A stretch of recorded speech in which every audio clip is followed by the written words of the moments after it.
In 2023, the accounting firm KPMG hired 1,399 graduates in Britain. The next year, it hired 942. That's a 29% cut, at a firm whose entire business model for 100 years has been built on hiring smart graduates in bulk. And KPMG is the normal one. According to SignalFire, a venture fund that tracks tech hiring the way other funds track revenue, entry-level hiring at the big technology companies is down roughly 65% compared to 2019. The strange part? These are the same companies that spent 2 decades complaining they couldn't find enough talent. Now the person whose actual job title is Chief Economic Opportunity Officer at LinkedIn is writing in the New York Times that, quote, breaking first is the bottom rung of the career ladder. So here's the question this video answers. If nobody hires juniors anymore, where exactly do the seniors come from? Because the answer is already showing up in the data, and it looks a lot like the story we told in the last video about the companies that fired everyone for AI and quietly hired them back. This is that same story, one rung down the ladder. Told through the firm's own intake numbers, the Federal Reserve's own data, and a warning that came from inside the AI industry itself. Every white-collar career you've ever heard of started with a deal. Nobody wrote it down, but everyone understood it. Here's the deal. The graduate does the grunt work, and the firm teaches them the trade. The first-year audit associate ticks and ties numbers nobody senior wants to touch. The junior lawyer reads 10,000 pages of documents looking for one sentence. The new engineer fixes the small bugs, writes the tests, takes the ticket nobody wants. In exchange, they sit next to people who know what they're doing, and slowly, expensively, they become people who know what they're doing. That deal is why a firm like KPMG hired 1,400 graduates in a single year in one country. Not because 1,400 22-year-olds were profitable on day one, most weren't. Graduate programs were never charity, but they were never really about year one either. They were the factory that built year 10. Every partner who signs an audit, every engineering director who runs a platform, they were all once the kid ticking the boxes. Picture the version of this that existed as recently as 2019. A first-year audit associate gets handed a box, sometimes literally a box, of invoices, contracts, bank confirmations. Her job for the next 3 months is to check that thousands of numbers in the client's books match thousands of numbers in the real world. It is, by every account, crushingly dull. But watch what's actually happening. By number 400, she's stopped seeing digits and started seeing patterns. By number 4,000, something in her flinches when a revenue line looks wrong, before she can even say why. Nobody taught her that in a lecture. The box taught her. 3 years of boxes, and the firm has manufactured something a university cannot. Professional instinct. Economists have a dry name for the arrangement: firms internalizing the cost of training. The rest of us just called it a first job. And for a century, it worked. The bottom rung of the ladder was crowded, badly paid, occasionally soul-destroying, and it led somewhere. The whole system above it depended on that rung existing. Then, quite suddenly, the people who owned the ladder noticed something. A language model will read the 10,000 pages. It will tick and tie the numbers. It will write the test cases. It does the grunt work for $20 a month, and it never asks for a promotion. And that's when the deal quietly fell apart. The numbers on this are not subtle. Start with tech, because tech moved first. SignalFire's 2026 Talent Report. This is a fund that watches hiring data across 600 million professional profiles, found that overall hiring at the big tech companies has stalled at about 3/4 of its pre-pandemic level. Soft, but survivable. Then you look at the entry level, and the floor disappears. New graduate hiring is down roughly 65% at the tech majors. At early-stage startups, down 76%. The industry didn't shrink by 2/3. Its front door did. Now, Britain's Big Four accounting firms, the single biggest graduate employers in the country. KPMG, down 29%, 1,400 intake to 942. Deloitte, down 18. EY, down 11. PwC, down 6. The trade press was blunt about the reason. As one headline put it, the Big Four's new favorite grad is AI. Though it's worth saying honestly, some of that work also went offshore, the old-fashioned kind of automation. And underneath all of it, the people. The Federal Reserve Bank of New York keeps a running scoreboard on recent college graduates, ages 22 to 27, degree in hand. First quarter of 2026, unemployment at about 5.7%. Underemployment, degree holders working jobs that don't need the degree, 41.5%. Read that second number again. For 4 graduates in 10, the ladder didn't just get harder to climb. They're standing next to it, holding a certificate that says they're allowed to. And be clear about what underemployment means in practice, because the word is doing a lot of polite work in that sentence. It means the economics graduate managing a phone store, the biology major scheduling appointments.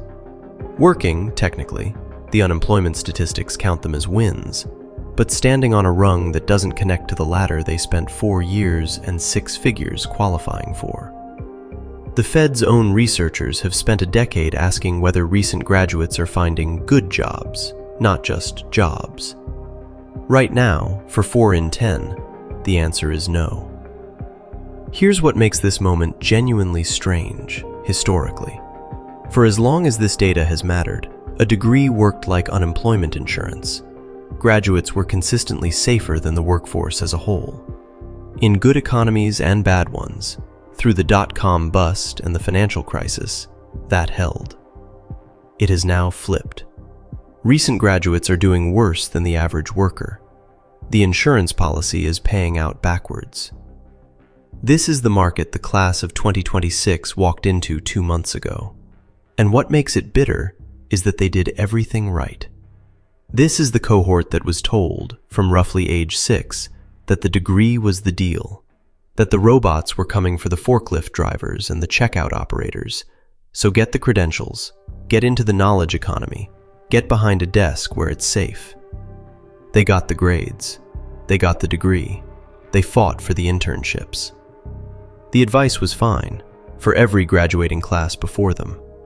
The ladder it pointed at is missing its first rung. And in May of 2025, a warning about exactly this came from the last place you'd expect. The warning came from inside the AI industry.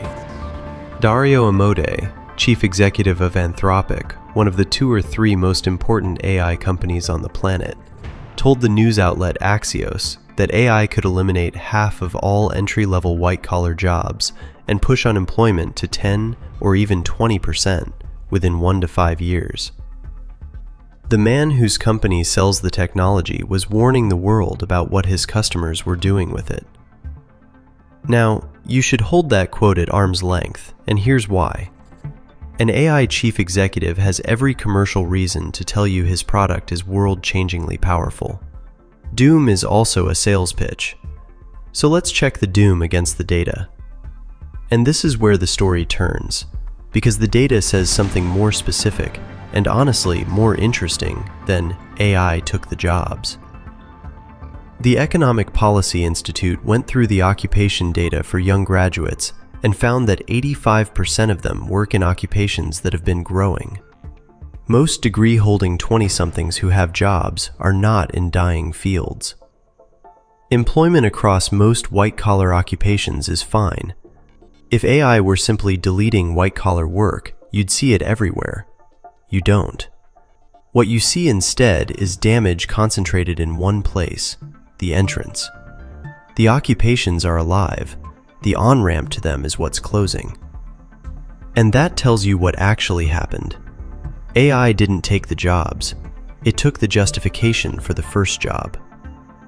Think about what the grunt work really was on the company's books. It was never just cheap output.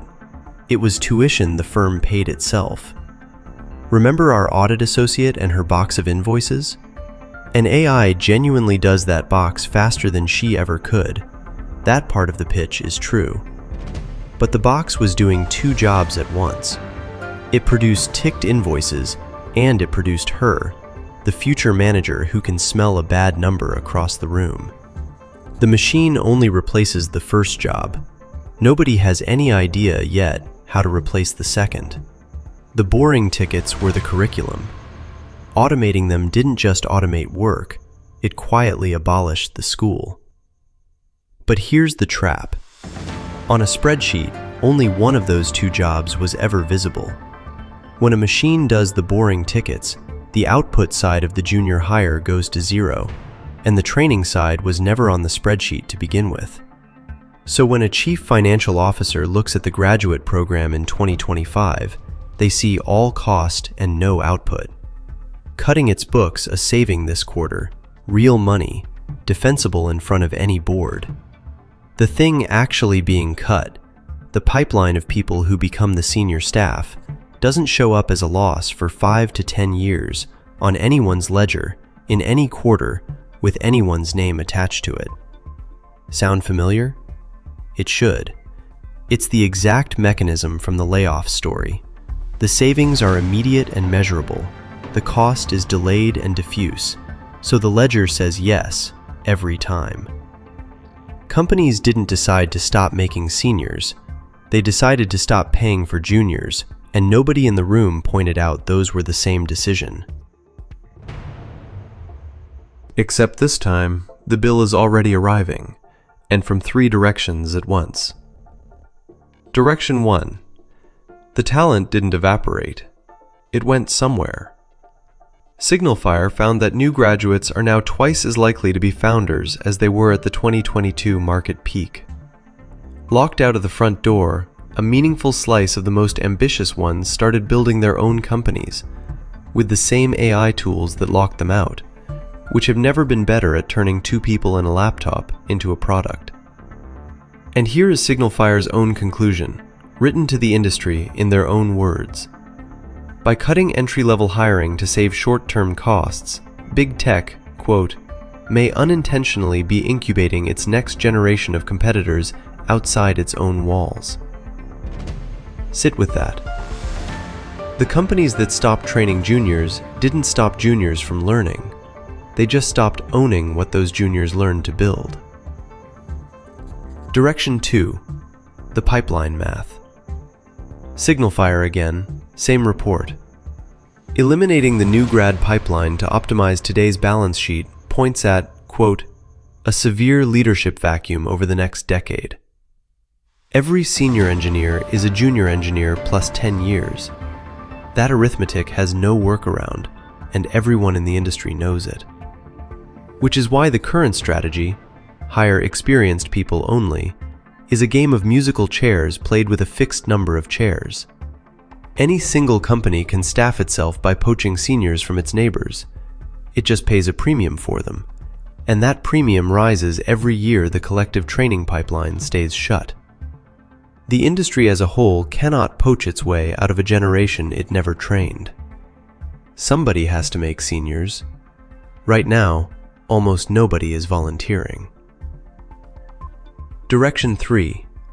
The quiet reversals have already started. Remember the boomerang from our last video? Klarna hiring humans again? Ford reportedly rehiring engineers?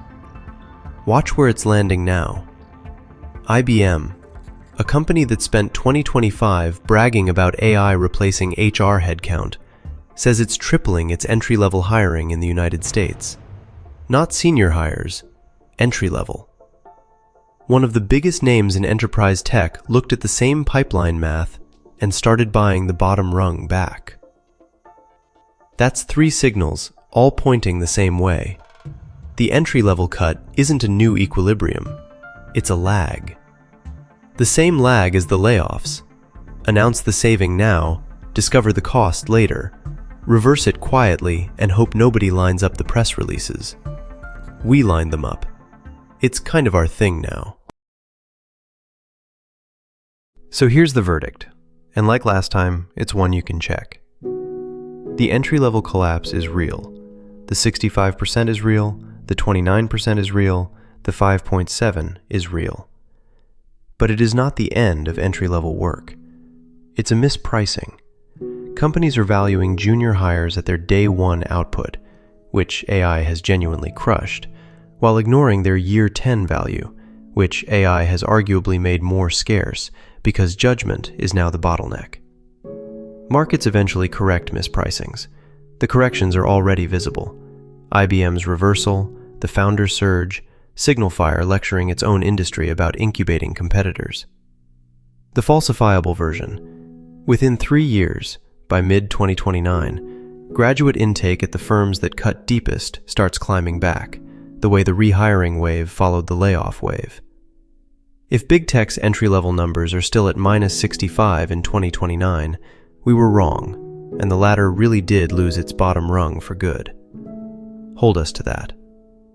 And if you're standing at the bottom of that ladder right now, the practical takeaway is one sentence. The first rung didn't disappear, it moved. The old first job was doing the grunt work. The new first job is running the machine that does the grunt work.